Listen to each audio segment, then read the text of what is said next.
کرتا ہے تو اس کا معاملہ ہی بڑا عجیب ہوتا ہے۔ رسول خدا صلی اللہ علیہ وسلم نے فرمایا ہے عجباً لامر المؤمن، واہ سبحان اللہ، بندہ سبحان اللہ، مومن کا سبحان اللہ، معاملہ بھی بڑا عجیب ہے۔ کیا بات ہے۔ ان اصابتہ السراء ہاں شکرا، جب اس کو کوئی فرد پہنچتا ہے، خوشی پہنچتی ہے تو وہ شکر کرتا ہے۔ ہاں وَإِنْ أَصَابَتْهُ الضَّرَّاءُ صبر، صبر، ہاں جب اس کو کوئی غمی، کوئی شکنجی، کوئی اس کو پرابلم پہنچتی ہے نا تو وہ اللہ کی بارگاہ میں وہ صبر کرتا ہے واہ اور اس کا شکر بجا لاتا ہے۔ واہ سبحان اللہ، قرآن کریم نے بھی اس کا جو ہے نا وہ بڑے واضح طور پر بیان فرمایا ہے۔ اور جو آپ نے انٹرو میں حدیث پڑھی ہے نا ای الناس اشد بلاء اوئے ہوئے، الانبیاء ثم الامثل ثم الامثل، اس حدیث کا جو آخری ٹکڑا ہے نا میں وہ پڑھنا چاہوں گا کہ یعنی درجہ بدرجہ جو مصائب مومنین پر آتی ہیں، حضور دو عالم صلی اللہ علیہ وسلم نے فرمایا کہ یمشی علی الارض رجل، بندہ مومن جو اس کے اوپر مصائب آتے ہیں، آلام آتی ہیں، کوئی تکلیف آ گئی ہے، وہ زمین پر ایسے چلتا ہے کہ ما علیہ خطیۃ، اس کے اوپر کوئی ایک گناہ بھی نہیں رہ جاتا۔ سبحان اللہ، سبحان اللہ، اور پھر حضور دو عالم صلی اللہ علیہ وسلم نے ایک، حضرت انس رضی اللہ عنہ اس حدیث کے راوی ہیں، آپ فرماتے ہیں کہ آقا دو عالم صلی اللہ علیہ وسلم ایک درخت کے پاس آئے تو زور کے ساتھ آقا دو عالم نے نا اس درخت کی ٹہنی کو پکڑ کے نا اس کو جھاڑا، اس کو جھنجھوڑا، فتساقط الورقۃ من الشجرۃ، تو اس سے پتے گرے۔ واہ تو واہ، حضرت واہ واہ، انس کو حضور علیہ الصلوۃ والسلام نے فرمایا، میں وہ حدیث پڑھنا چاہوں گا، آپ فرماتے ہیں الاوجاع والمصیبات اسرع فی ذنوب بنی آدم من هذه الشجرۃ، واہ واہ، جس واہ طرح اس درخت کے ٹہنیوں سے پتے گر رہے ہیں، جو بندے کو کوئی درد ہوتی ہے، کوئی مصیبت پہنچتی ہے تو ان پتوں کے گرنے سے زیادہ بندے کے گناہ معاف ہوتے ہیں۔ سبحان اللہ، سبحان اور پھر اللہ، آقا دو عالم صلی اللہ علیہ وسلم نے، اب یہ کسی کو بعض دفعہ بخار ہو جاتا ہے، کوئی سر درد ہو گئی یا کوئی پاؤں میں درد ہو گیا یا جسم میں کسی حصے پہ درد ہو گیا، یہ ان کے لیے خوشخبری ہے۔ اور آقا دو عالم صلی اللہ علیہ وسلم نے واضح طور پر یہ فرمایا ہے صداع المؤمن، بندہ مومن کا جو سر درد ہے، ہاں اور شوکت یشاقها یرفع اللہ بها یوم القیامت یکفر بها عنہ ذنوبہ، اللہ اس کے درجات بلند کرتا ہے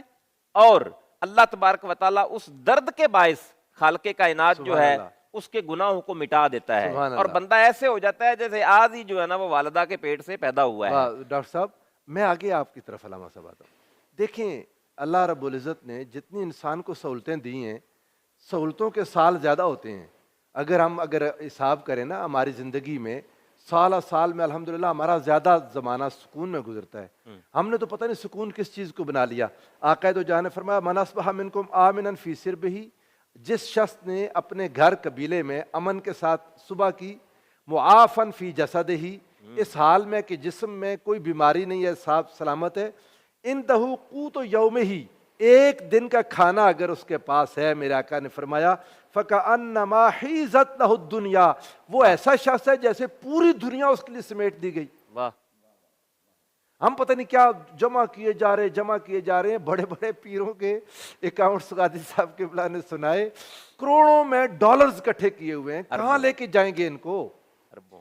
یہ عین ممکن ہے جو غازی صاحب قبلہ کو ہم یاد بھی کرتے ہیں یہاں پہ، کیونکہ آپ موجود نہیں ہے تو ان کا ذکر خیر تو یقینی طور پر ہونا چاہیے۔ آپ فرماتے ہیں کہ لگتا ہے کہ جو ان کا ایک انداز ہے، مخصوص انداز میں آپ فرماتے ہیں کہ لگتا ہے کہ شاید آگے کہیں پہ جو ہے وہ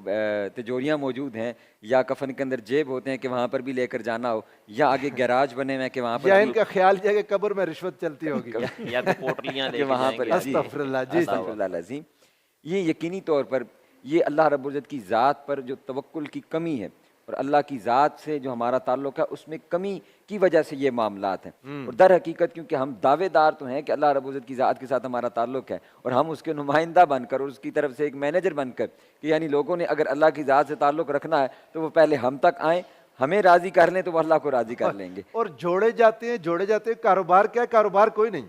یہ سب سے بڑا کاروبار ہے ہاں ان کا۔ یہی کاروبار بنا ہوا ہے، مریدین آ کے دیتے ہیں، جمع کرتے ہیں تو جھوریاں بھرے جاتے ہیں۔ یہ سب سے بڑا کاروبار ہے ان کا استغفر کہ اللہ۔ وہ، اور عجیب اس میں عجیب تر بات یہ ہے کہ بجائے یہ کہ وہ لوگوں کو اس طرف تعلیم دیں کہ آپ پر اگر کوئی پریشانی ہے، کوئی مصیبت ہے، تو اللہ کی ذات کی طرف رجوع کرو۔ یہ خود ایک آزمائش بن گئی جی، ہم اپنے موضوع کی طرف آتے ہیں، یہ بھی امت پر ایک آزمائش ہے، اللہ پاک اس سے بھی محفوظ رکھے۔ اور ہمارا پروگرام اسی لیے بتاتا ہے کہ اللہ کی طرف رجوع کریں، مصطفیٰ کریم کے بن جائیں، سبحان اللہ صلی اللہ علیہ وسلم۔ میں یہی عرض کر رہا ہوں کہ یہ مصیبت میں آنے، مصیبت میں مبتلا ہونے کی وجہ سے اس کا جو دوسرا پہلو جو میں عرض کر رہا تھا کہ جب آیا تو ہم نے محاسبہ نفس کرنا ہے، کہ جو قرآن نے کہا ہے کہ یہ بہت ساری تمہاری اپنی خطاؤں کی وجہ سے، اور اللہ رب العزت تمہاری پکڑ نہیں کرتا، وَيَعْفُ عَنْ کثیر، ان کو معاف فرما دیتا ہے۔ اور آقا علیہ السلام کی موجودگی کی وجہ سے، حضور کی یہ شان رحمت للعالمین کا فیض اس امت کو ملا ہوا ہے کہ ہم پر وہ پکڑ نہیں ہو رہی کہ وہاں اگر کسی نے ناپ تول میں کمی کی، وہ پوری بستی شعیب علیہ السلام کی پلٹ دی گئی۔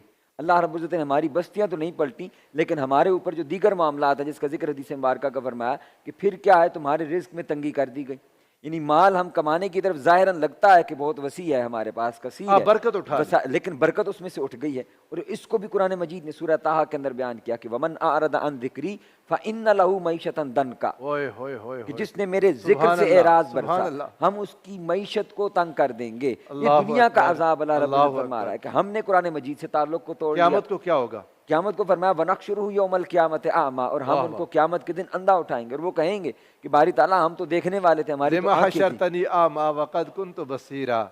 ہم پھر سنائے نا آگے اللہ تعالیٰ نے کیا فرمایا؟ فرمایا کہ ہم تو دنیا کے اندر دیکھنے والے تھے، یہ ہمارے ساتھ کیا معاملہ ہوا؟ تو اس پر اللہ رب العزت فرمایا کہ جیسے تم نے ہمیں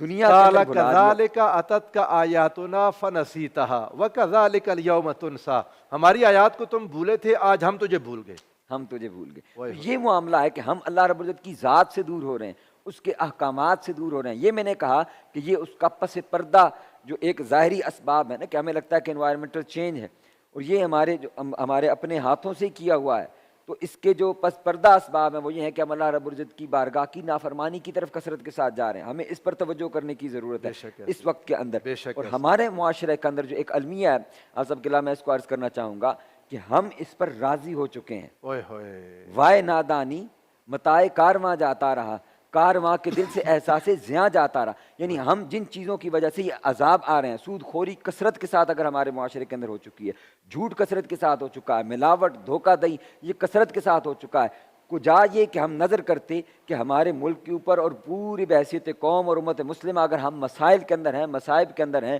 ہر شخص جو ہے وہ مہنگائی کا رونا رو رہا ہے اور اپنے رزق کی تنگی کا رونا رو رہا ہے، تو کجا یہ کہ ہم اپنے اعمال پر نظر کرتے ہوئے ان اعمال کو ترک کر دیتے۔ ہم نے ترک کرنے کی بجائے ان پر تکیہ کر لیا ہے۔ میں دوبارہ آپ کی طرف آتا ہوں، علامہ حسن جماعتی صاحب، ڈاکٹر مدثر حسین سیان صاحب، انسان کیوں نہیں مطمئن ہوتا؟ اللہ کی اتنی نعمتیں، اتنے انعامات، ان پر ہم شکر تو کرتے نہیں۔ مصیبت آ جائے، تھوڑا سا امتحان، اللہ نے اپنے پیاروں سے کتنے امتحانات لیے۔ آپ نے پہلی گفتگو میں یہ اس طرف اشارہ، سیدنا ایوب علیہ السلام 18 سال کی بیماری، ہر کوئی ساتھ چھوڑ گیا، مگر زبان پر کیا ہے؟ رب انی مسنی الضر، 18 سالوں کے بعد یہ کہتے ہیں میرے مولا مجھے تکلیف نے چھوا ہے۔ واہ سبحان اللہ، یعنی تکلیف نہیں ہوئی، حیا ہے نا اللہ کی بارگاہ کا، یعنی اللہ کی بارگاہ کا حیا ہی ہم چھوڑ جاتے ہیں۔ جس نے اتنی نعمتیں دیں، اتنے انعامات کیے، اتنا کرم کیا، اتنی مہربانی کی، وہ تھوڑا سا آزماتا ہے تو ہم اس پر گلے شروع کر دیتے ہیں۔ جی اصل میں نا معاشیات کا ایک اصول ہے کہ جو انسانی زندگی ہے نا، اس میں آپ کی 3 چیزیں ہیں، ضروریات ہیں،